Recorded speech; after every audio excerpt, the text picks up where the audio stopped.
I have learned a lot from my mentors over the years, and I'm incredibly grateful for all of them, for the books, for the courses, and the videos that they have produced. But one thing always bothered me. So many of them seem like they've always had this innate drive to succeed. One of my mentors was running a seven-figure business by the time he was 18. And while it's really inspiring to hear that, I was staying up until 2 a.m. playing StarCraft with my friends when I was 18. I always felt like I just wasn't the same as them, and that I was missing the thing that made them successful. I worried that the thing that made them successful wasn't even something that I could learn. Today, I want to talk about how I overcame that fear and found my drive.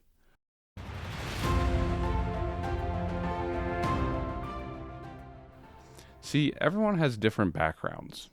And the only thing that's remarkable about my background is how normal it is, and the fact that my parents did their best to love me and teach me growing up. I grew up in a middle class household, went to public school, I had friends, I played video games, I sang in my high school choir. It was a solidly middle class upbringing where money was never abundant, but we also always had food, a home, and electricity, and we could do a few extracurricular activities. My background didn't really instill a drive in me to excel and succeed. On the contrary, I grew up figuring I would just go to college, take out student loans, get a good degree, and then get a good job and have my own middle class family. Now, I say all of this to point out to you that there is nothing remarkable about me or my background. I don't have wealthy parents who taught me the secrets of success and paid my way through college. I also didn't have a super rough upbringing that would make or break me. I had to come by my drive a different way. And because of that, I know that no matter who you are, you can find your fire too. Did you have a really hard upbringing? You can do it. Did you have a normal upbringing like I did? You can do it too. Did you grow up in the lap of luxury? You can find your drive as well. Here are 3 tips on how to grow into the mindset and personal drive needed for success. Tip number 1 is to get around people who are motivated. People who are motivated, driven, and working. Let their influence rub off on you. I have heard this so many times before that I'm sure one of my brain grooves has been formed in the shape of these words. You become the combined average of the 5 people you spend the most time around. So level up your squad. Spend more time around the people who are doing the kinds of things that you want to do. Find mentors and learn from them. Find friends who will push you to focus, who will push you to achieve more. Be active in this community here on this show. Tip number 2, discover what problems you care most about solving. I'm going to tell you something that you may not have realized yet, and it took me a long time to realize this for myself. You can work on whatever you want. Quite literally, you can do whatever you want with your life. You have agency. You can take whatever action you want.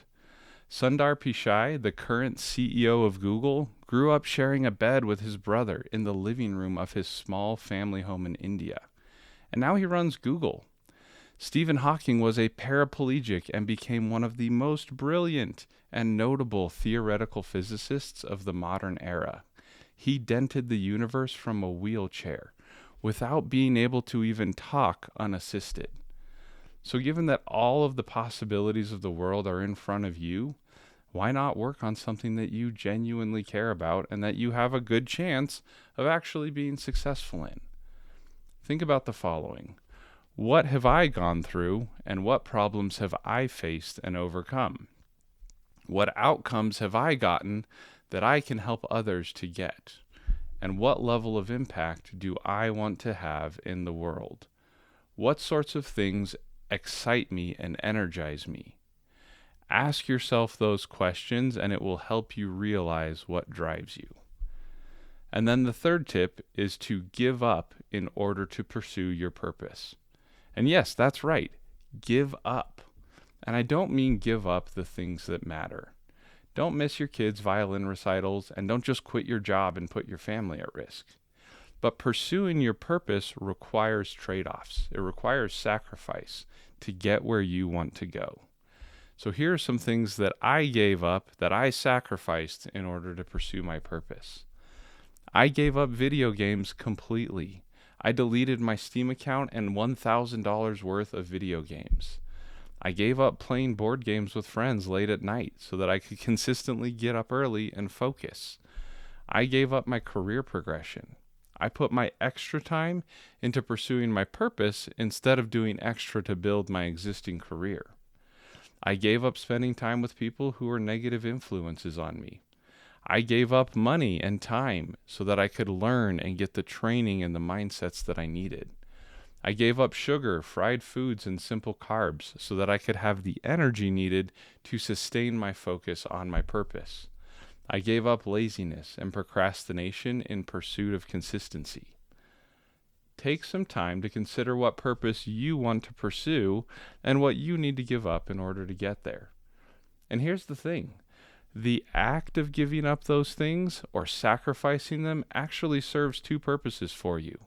First, it frees up time, energy, and willpower so that you can focus more on pursuing your purpose. And then second, and much more importantly, it connects you to your purpose more. It raises the level of your commitment to your purpose when you make sacrifices in order to achieve it. Let's imagine two blankets. Which one is more precious to you? The blanket that you bought at the store or the handmade blanket that you spent hours designing, sewing, and quilting? And why do you think you care more about that handmade blanket? Because of the sacrifice that went into making it. You gave up time and effort to make that blanket.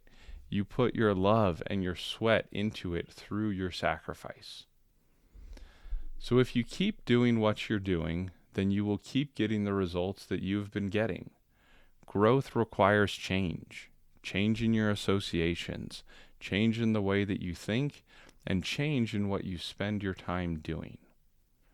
Write down in the comments below what changes you need to make in order to achieve your biggest goal. And I'll start. The change I am most focused on right now is getting out of my comfort zone to create these videos and podcasts.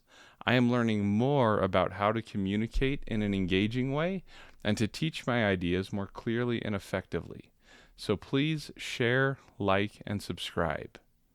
And I also want to let you know that I just released a free course on how to master your emotions so that you can focus more. Find that course in the description below.